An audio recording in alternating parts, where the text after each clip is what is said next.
Hello and welcome to the She Reads Romance Books podcast, the ultimate show for romance book lovers looking for the best books worth reading. I'm your host, Leslie Murphy, and in each short episode, I share my favorite book list of recommendations so you know exactly what to add to your must-read list. Join me as I explore the romance genre and have fun collecting book boyfriends along the way, because life is better with a love story. Hey everyone, thanks so much for tuning in today, where I am going to get you into the holiday spirit with a few of my favorite holiday romance books that I reread every year during the holiday season. These are the Christmas romance books that just really get me in the mood for this special holiday, and which give such wonderful love stories that I don't mind reliving vicariously over and over again. Of course, in addition to these favorites, I always like to dip my feet into a few new Christmas romance books. And let me tell you, gosh, there is no shortage of new holiday romance books this year. You can check out the ones that caught my eye for 2024 in episode 66, where I talk about my top 10 new Christmas romance books releasing in 2024. A few of these books also on this list are available in Kindle Unlimited, and you can check out more of my holiday favorites available with a KU subscription in episode 20. And I'll be sure to include links to those episodes in the show notes so you'll have even more holiday romance books to add to your TBR list this month, including these favorites of mine. And lastly, I should also say, for even more holiday romance book recommendations, be sure to check out my holiday romance hub on shereadsromancebooks.com, which is your one-stop shop for all of my holiday romance book lists. And again, I'll include that link in the show notes so you can bookmark it and refer back to it anytime you need to this holiday season. But on to my favorite Christmas romance books that I reread every year, with the first being Lovelight Farms by B.K. Borison. This is a friends to lovers Christmas romance, and in case you haven't heard of this popular book or series, here is what it is about. A pasture of failing trees, a hostile takeover of the Santa barn by a family of raccoons, and shipments that have mysteriously gone missing, Lovelight Farms is not the magical winter wonderland of Stella Bloom's dreams. In an effort to save the Christmas tree farm she's loved since she was a kid, Stella enters a contest with Instagram famous influencer Evelyn St. James.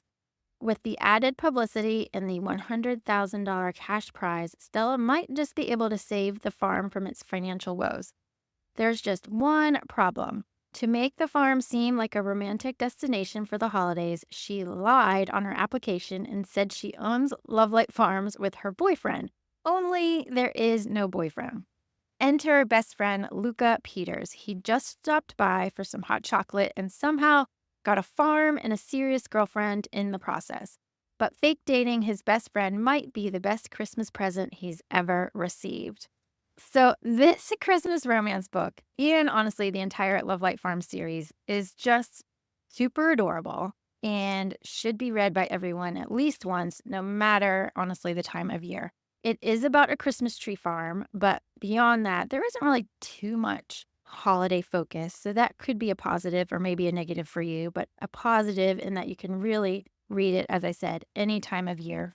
But to me, I love the focus on the Christmas tree farm because it brings back so many fun holiday memories for me as a kid, because we would visit one every year after Thanksgiving, pick out our tree, cut it down, bring it home and decorate it. And oftentimes we would do that in like feet of snow, which made it all the more magical. So any Christmas romance book set on a Christmas tree farm is one that I will always pick up and read. But besides the setting, I just adored the story and the characters so much. This is one of my favorite friends to lovers romances, where it was just so easy to see how much both of them cared for one another and yet really didn't want to risk putting those feelings out there and changing the status of their friendship in case the other person didn't feel the same, right? But Luca, he just jumped right in as her pretend boyfriend and was just always there for Stella. Totally made me swoon, these two characters. So if you love Christmas Tree Farms as much as I do and really great friends to lover stories, and this is a holiday romance you should absolutely check out and reread every season, or honestly listen to the audiobook because it's also one of my favorite romance audiobooks. Just so, so good. You won't regret it. But another favorite romance book that I will be rereading, actually for the first time this year, since it just released last year, is A Holly Jolly Ever After by Julie Murphy and Sierra Simone. This is a relationship coach Christmas romance. And oh my God, do I love relationship coach books. This is part of their Christmas Notch series, can be read as a standalone, but here is what it's about. Callum Lieberman is the funny one. As the arguably lesser of the three former members of the boy band Inc., he enjoyed his 15 minutes of fame and then moved home where he opened a regional pizza chain called Slice Baby. He's living his best dad bod life, hooking up with bridesmaids at all his friends' weddings, but after an old one-off sex tape is leaked and quickly goes viral, Callum decides he's ready to step into the spotlight again, starring in a sexy Santa biopic for the Hope Channel. Winnie Baker did everything right. She married her childhood sweetheart, avoided the downfalls of adolescent stardom, and transitioned into a stable adult acting career. Hell, she even waited until marriage to do the deed. But after her perfect life falls apart, Winnie is ready to redefine herself, and what better way than a steaming hot mug of cider Christmas movie? With decade-old Hollywood history between them, Winnie and Callum are both feeling hesitant about their new situation as co-stars, especially Winnie, who can't seem to fake on-screen pleasure she's never experienced in real life. She's willing to do the pleasure research for science and artistic authenticity, of course, and there's no better research partner than her co-star Callum. But suddenly, Callum's teenage crush on Winnie is bubbling to the surface, and Winnie might be catching feelings herself. They say opposites attract, but is this Holly Jolly Ever After really ready for its close-up? Well, I honestly have loved every book in Murphy and Simone's Christmas Notch series, but this one is definitely my favorite. It's, as you probably figured out, a co-stars to lovers romance, but mixes in that relationship coach trope that I love so much. My heart, though, broke for this woman who had no idea what pleasure was for her, and she put herself out there and asked her co-star Callum to teach her and help her with her research so she could adequately portray a woman in the throes of passion for their movie. So, I just loved this aspect of the story as they are filming this spicy holiday movie that is way more than your average Hallmark Christmas movie. But then you have Callum, and oh my gosh, man with a dad bod that I just loved so much. He was so incredibly kind and patient with Winnie, and it just made him one of my all-time favorite book boyfriends. I don't think I'll ever get tired of him or their love story. And the fact that it takes place around the holidays while filming a holiday movie is just sort of icing on the cake. So if you're looking for a super cute holiday romance with a swoon-worthy couple that you can't help but root for, then this should be the Christmas romance book that you reread every year too. Next up on my list then is The Plight Before Christmas by Kate Stewart. So Kate is one of my all-time favorite authors, so it's really no hardship for me to reread any of her books. But this one is just the perfect holiday romance that you have to read if you haven't already, and here is what it's about. Clark Griswold was onto something, at least with his annual holiday meltdown. And since the last 3 weeks of my life have been riddled with humbug, another breakup, a broken toe, an office promotion I deserved and didn't get, I'm not at all in the mood to celebrate nor have the happiest Christmas ever. When Mom insisted that we all gather at my grandparents' ancient cabin for an old school family Christmas, I fully intended to get into the holiday spirit with the help of the three wise men, Johnny Walker, Jack Daniels, and Jim Beam. But those boys did absolutely nothing to offset the shock or temper the sting of seeing my ex on our doorstep the first day of our holiday soiree. Apparently, Santa missed the memo, and this elf is pissed. Stuck for a week with the man who obliterated my heart nearly 2 decades ago, I did the only thing I could do and put on my game face, thankful for the home advantage. I knew better than to drink that last cup of eggnog. I knew better than to get tongue tangled beneath the mistletoe with the only man to ever break my heart. I knew better than to sleep with Santa's wingman on the eve of the Lord's birthday. I could blame the nog. I could blame the deceitful little blue eyes, thick angelic hair, and panty evaporating smirk.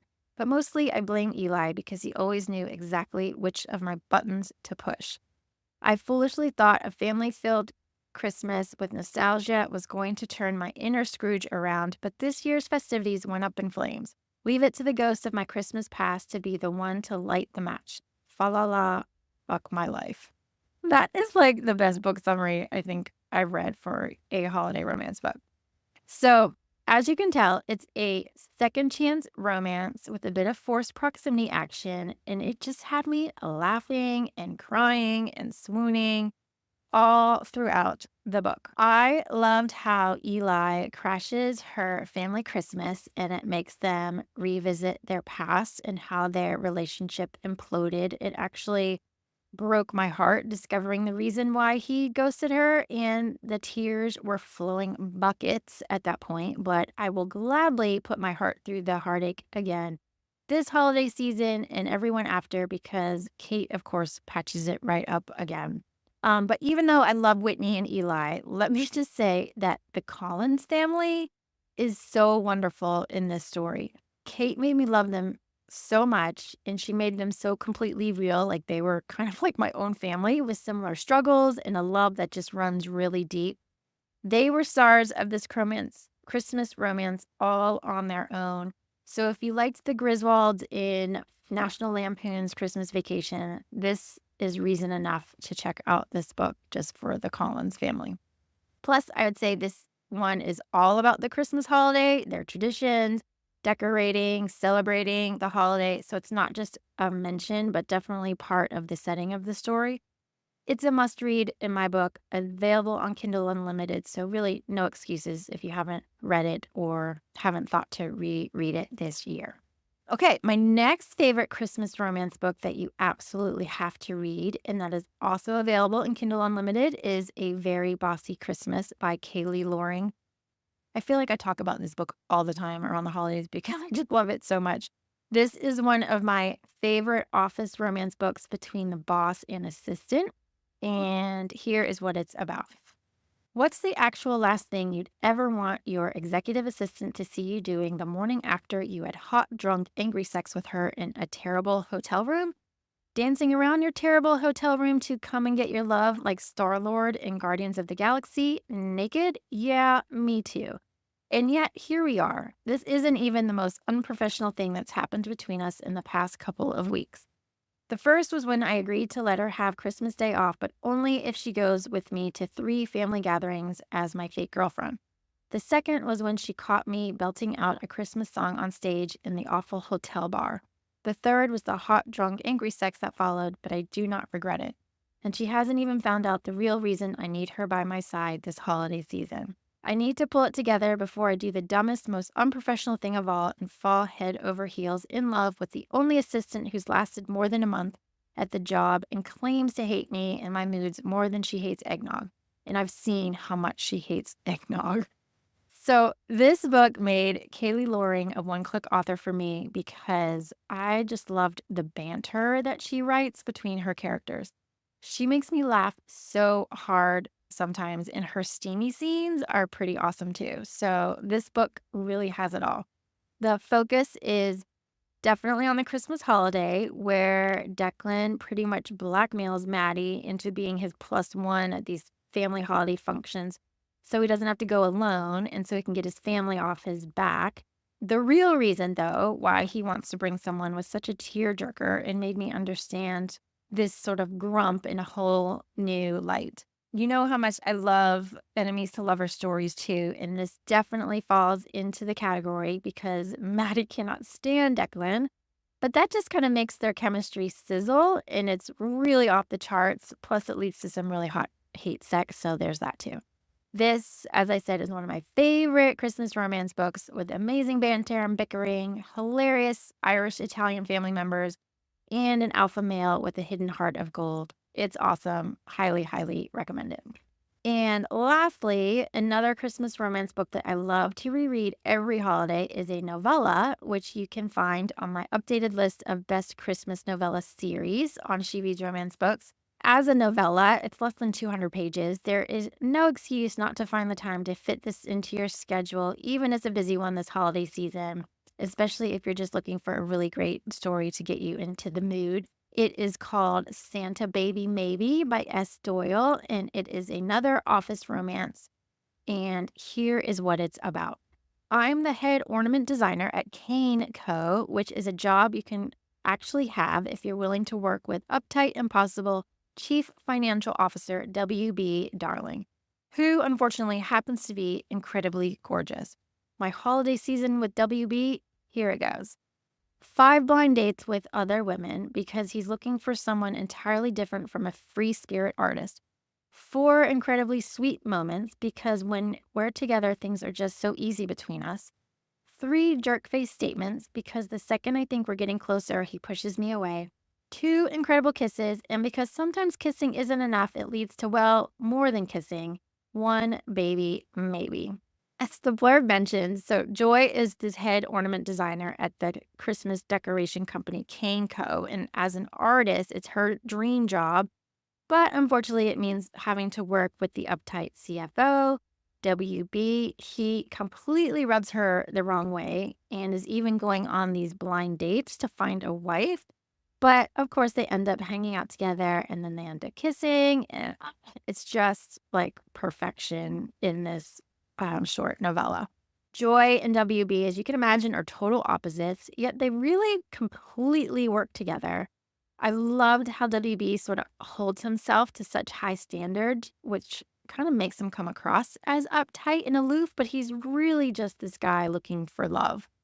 And then Joy is a complete sweetheart, not a pushover, who can stand up to WB and yet also see that there is so much more to this man that meets the eye. Again, it's one of my all-time favorite Christmas romance books. Should still be available on Kindle Unlimited, and I cannot wait to read it again this year, and I think you should too. So, oh my gosh, that was super fast. 5 of the best Christmas romance books that I reread every holiday season, and that I think you should too. Add them to your TBR list. Join Kindle Unlimited to take advantage of that subscription if you don't already, and just sink into these amazing holiday romances this year. If you do check them out, shoot me a message or an email and let me know what you think of them, and if you'll be rereading them again next year like me, or let me know what other holiday romance books that you like to reread every year, and I will be sure to check them out. And don't forget, as I mentioned earlier, to bookmark my holiday romance hub on shereadsromancebooks.com so you can view all of my book lists for the best holiday romance books worth reading in one easy spot. And whichever holiday you celebrate and however you celebrate it, I really hope it's a great one this year. Happy holidays for me. Happy reading as always, because life is better with a love story. That's all for this episode of the She Reads Romance Books podcast. I hope you enjoyed it and found some new books to add to your TBR list. If you did, please subscribe, rate, and review the show on your favorite podcast app. It really helps me reach more romance book lovers like you, and I appreciate your support.